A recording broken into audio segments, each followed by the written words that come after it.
हाय दोस्तों, आप लोग कैसे हैं। मैं आपका दोस्त दीपक रंजन आज आपको बताएंगे 5 मार्क्स फिजिक्स में। इसमें है कि गाउस के नियम के सहायता से कूलम के नियम लाना है। पढ़ा चुके हैं गाउस की नियम की सहायता से कूलम का नियम लाना। ध्यान से बाबा गाउस से चलना है, अब बाबा कूलम तक ला देना है एकदम बिंदास, कोई दिक्कत नहीं है। देखिए आपको बना हुआ है, अब आपको समझाएंगे, बढ़िया समझिएगा। ये बात हम पहले बता चुके हैं, गॉस के प्रमेय आपको सिद्ध किए। तो उसमें आया था फाई बराबर क्यू बटा एप्सिलॉन नॉट, इसी को बोलते हैं गॉस का प्रमेय। तो इसको लिखना है तो लिखेंगे कि माना कि, क्या लिखेंगे, माना कि एक गोलीय सतह लिए है, गोलीय गॉसीय सतह लिए हैं, और जैसे आर जहाँ पर विद्युत क्षेत्र की तीव्रता कितना दूरी पर है, चला आर दूरी पर, कितना दूरी पर है, आर दूरी पर है। और आप लोगों को बताया भी थे कि अगर ये सतह गोला है, ठीक है, सतह गोला है, जैसे कि ये गेंद है, अब इसका सतह तो सब जगह गोला है, तो इससे विद्युत फ्लक्स गुजरता है, ठीक है। तो इससे विद्युत गुजरता है तो विद्युत फ्लक्स समतल सतह से गुजरता है। तो इसको समतल सतह बनाने के लिए क्या करते हैं, एक गोलीय सा भाग काटते हैं, ठीक है, एक गोलाकार भाग काटते हैं जिसे समतल सतह माना जा सके। देखिए ये गोलाकार सतह, कैसे सतह बोलिए तो गोलाकार है, और इसे समतल बनाने के लिए क्या कि हम छोटा सा भाग काट लिए। तो देखिए समतल है, तो किसी समतल छोटे सतह से गुजरता है विद्युतीय फ्लक्स, तो भी क्या होगा, छोटा ना भैया, कि समतल, यहाँ देखिए एक गोला था, गोलीय सतह, यहाँ से एक छोटा सा भाग है, इसका पूरा क्षेत्रफल है तो डी ए है, क्या बोलिए, पूरा क्षेत्रफल है तो कितना बोलिए तो ए है, क्षेत्रफल तो ये होगा, लेकिन छोटा सा भाग काटते इसीलिए इसको दर्शाते किसे चला, डी ए से। किसे दर्शाते हैं, डी ए से। अब देखिए कि इससे गुजरने, इस समतल सतह से तो सभी जगह विद्युतीय फ्लक्स का मान समान होता है। तो यहाँ पर छोटा सतह है तो इससे गुजरने वाली विद्युतीय फ्लक्स भी क्या होगा, बोल तो छोटा होगा। तो विद्युतीय फ्लक्स की परिभाषा से क्या होता है, यहाँ पर देखिएगा कि यहाँ पर छोटा विद्युतीय फ्लक्स जा रहा है। अब छोटा विद्युतीय फ्लक्स जब गुजरता है तो उसका मान होता चला कितना रहे, छोटा लिखेंगे। तो छोटा दर्शाते स्मॉल डी से, किससे दर्शाते हैं, स्मॉल डी से। अब देखिए डी फाई ई बराबर ई सदिश, कितना बोलिए तो ई सदिश डॉट ए सदिश, ये विद्युत फ्लक्स की परिभाषा से ये फॉर्मूला होता है। मतलब इससे कितना विद्युत फ्लक्स गुजर रहा है, तो छोटा विद्युत फ्लक्स गुजर रहा है, इसीलिए यहाँ पर लिखेंगे डी फाई ई बराबर ई सदिश डॉट कितना को बोलते ए सदिश। चलिए कोई दिक्कत है। और इसके पिछले वीडियो में गाउस प्रमेय को सिद्ध कर चुके हैं, डिस्क्रिप्शन में जाएगा तो आपको मिल जाएगा। तो वही बात है कि यहाँ पर, यहाँ तक तो बस सेम टू सेम वैसी है, उसमें भी यहाँ तक वही हुआ, यहाँ लगभग यहाँ तक वही बात होगी, बढ़िया समझिएगा। तो इससे गुजरने वाला छोटा विद्युतीय फ्लक्स होगा, बोलिए डी फाई ई बराबर ई सदिश और डॉट क्या होगा, बोल तो डी ए सदिश। आपको बता चुके हैं, आप लोग पढ़ेंगे जब डॉट हटता है, क्या हटता है जी, डॉट हटता है, क्या हटता है, डॉट। जब आपका डॉट हटेगा, देखिए समझ लिए, ए सदिश और डॉट होता है बी सदिश। तो डॉट जब हटता है तो ए बी लिखा था कॉस थीटा, इसका मतलब है कि डॉट हटता है तो कॉस थीटा लगता है, कौन थीटा लगता है, कॉस। इसको बोलते हैं डॉट प्रोडक्ट। डॉट प्रोडक्ट हटेगा तो लगता है कॉस थीटा, कौन थीटा लगता है, बोलिए तो कॉस थीटा। तो देखिए क्षेत्र, विद्युत क्षेत्र ई और क्षेत्र सदिश क्या है, यहाँ क्षेत्रफल है, यही रहता है क्षेत्र सदिश के रूप में। कैसे रहता है, बोल तो क्षेत्र सदिश के रूप में।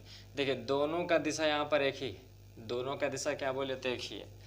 तो अगर ये लंबवत रूप से रखा हुआ है और देखिए ये इसका दिशा, दोनों का दिशा क्या है, एक ही है। अब देखिए ये 90 डिग्री है, आई 90 डिग्री से नीचे नीचे कमेगा, तो देखिए इस, मान लीजिए इसको अगर क्षेत्र सदिश मानते हैं, इसको विद्युत क्षेत्र मानते हैं, तो देखिए ये क्या करेगा, नीचे धीरे धीरे धीरे गिरेगा। 90 से कितना हो गया, बोलिए तो 0। तो कहने का मतलब जो दोनों एक ही दिशा में है, समानांतर, एक ही परस्पर लंबवत है, मतलब परस्पर है, और एक ही दिशा में जब रहता है तो कितना डिग्री होता है, 0 डिग्री। तो यहाँ थीटा पर कितना लिखेंगे, चला 0 डिग्री, कितना लिखेंगे, 0 डिग्री। अब देखिए cos 0 का मान कितना होता है, 1 होता है, हम कुछ शक तो है नहीं, cos 0 का मान कितना होता है, 1 होता है।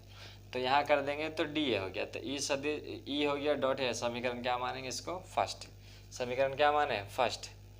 इससे तो मानने नहीं, सॉरी, इसको समीकरण फर्स्ट नहीं मानिए, छोड़िए, इसको नहीं मानिए, कोई दिक्कत नहीं।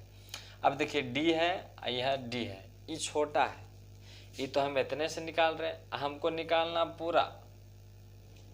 भैया यहाँ पर आप सिर्फ निकाल रहे एक छोटा सा भाग के लिए, लेकिन हमको निकालना पूरा। ये जो गेंद है, अगर ये है बॉल है, देखिए इसको जूम कीजिए तो ऐसी है, तो एक छोटा सा हम भाग काटे थे इतने के लिए, लेकिन हमको पूरा का निकालना, पूरा एरिया का। ये मतलब इस पूरे गोलाकार गेंद से कितना विद्युत फ्लक्स क्या करेगा, प्रवाहित करेगा, तो हमको पूरा निकालना। तो पूरा निकालने के लिए दोनों और संपूर्ण समाकलन करना पड़ता है। किसी भी चीज़ का अगर आपको पूरा निकालना, वैरायटी, इसका पूरा मान निकालना है तो क्या करना पड़ता है, हमको समाकलन करना पड़ता है। और भी कौन समाकलन, तो संपूर्ण समाकलन। याद रहे, सिर्फ समाकलन नहीं लिखेंगे, संपूर्ण समाकलन ही लिखेंगे। चलिए, कोई दिक्कत है। अब देखिए संपूर्ण समाकलन हो गया तो डी फाई हो गया, आई हो गया। देखिए इसी चीज़ को क्या कर दिए, इसका समाकलन कर दिया। अब बात समझिएगा, आप पढ़े होंगे इंटीग्रेशन में कि जैसा कि डी फाई है, यहाँ पर अगर डी एक्स है तो इसका जो अवकल समाकलन होता है क्या होता है, बोलिए तो एक्स होता है। अगर आ गया यहाँ पर डी टी तो इसका समाकलन कितना होता, चला टी होता है। अगर यहाँ आ गया डी थीटा तो इसका समाकलन क्या होता है, बोलिए थीटा होता है। तो आप समझ जाएंगे कि डी एक्स का एक्स होता है, डी टी का टी होता है, डी थीटा का थीटा होता है।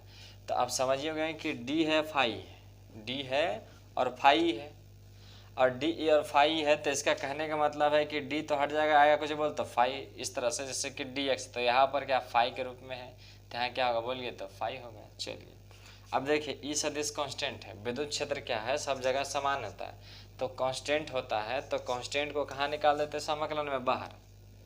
कांस्टेंट को कहाँ निकाल देते भैया, समाकलन से बाहर।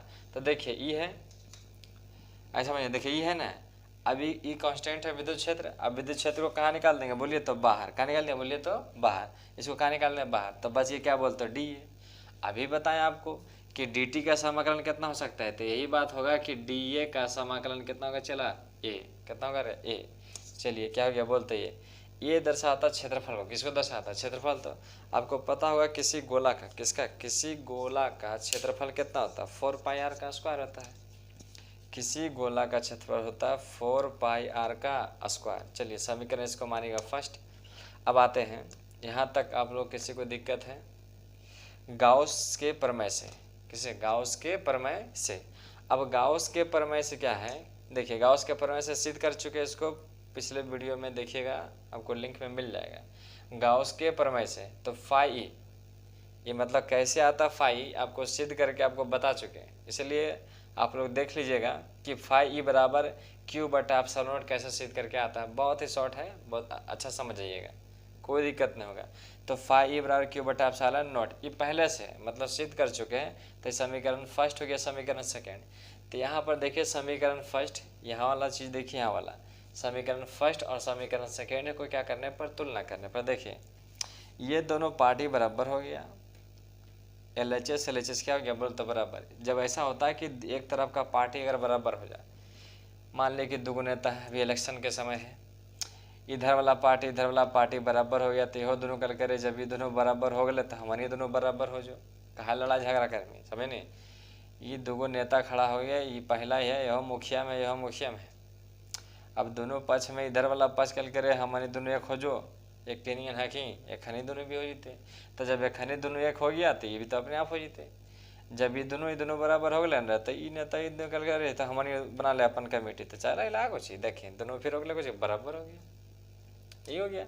तो यहाँ देखिए ई 4 पाई आर का स्क्वायर हो गया, क्यू बटा एप्सिलॉन नॉट हो गया। देखिए दोनों ये दोनों कल के बराबर हो तो हमारी दोनों हो जाओ, तो हो गया कुछ। अब देखिए यहाँ तो 4 पाई आर का स्क्वायर गुना में है, अगर गुना में तो घर में है, भाग गए तो भागा हो गया। देखिए अगर गुना में तो घर में, भाग गए तो कहाँ चल गया, भागा में। अगर गुना में तो घर में, भाग गए तो कहाँ चल गया, चला भागा में। देखिए 4 पाई आर का स्क्वायर चला है कहाँ, नीचे, तो 1/4 पाई एप्सिलॉन नॉट। देखिए एप्सिलॉन नॉट को इधर कर दिए, आर का स्क्वायर यहाँ कर दिए, क्यू पहले से ऊपर में है।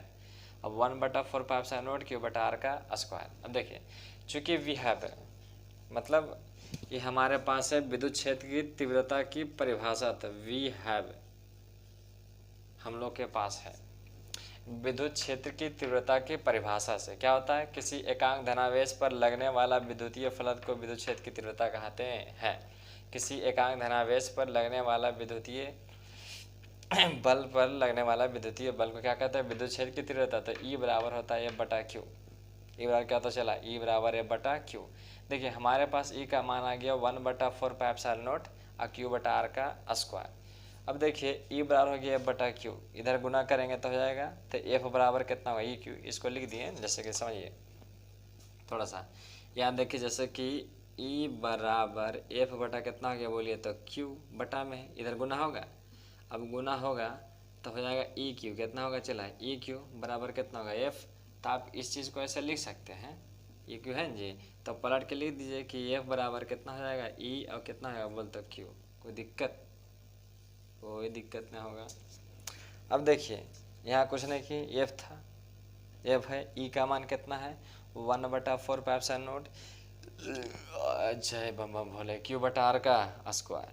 अब देखिए वही बात हुआ, यहाँ समझिए, यहाँ हो गया F बल होता है, दिखाई दे रहा है जी, तो F हो गया। E है, अब 1 बटा कितना का बोले तो 4 पाई एप्सिलॉन नॉट, ठीक है। Q है तो यहाँ पर Q दे दिए, E के जगह पर यहाँ छोटका Q है तो यहाँ छोटका Q दे दिए, दोनों Q अलग होता है R का स्क्वायर। ये हो गया सिद्ध कूलम का नियम, ये होता है कि F बराबर 1/4 पाई एप्सिलॉन नॉट गुने Q इंटू Q/R का स्क्वायर। चलिए इस प्रकार से आपका क्या हो गया 5 नंबर का आपको पूरा हो गया। अगर और ऐसा वीडियो चाहते हैं तो कमेंट सेक्शन में ज़रूर लिखेंगे और लाइक और सब्सक्राइब करना ना भूलेंगे। जय हिंद।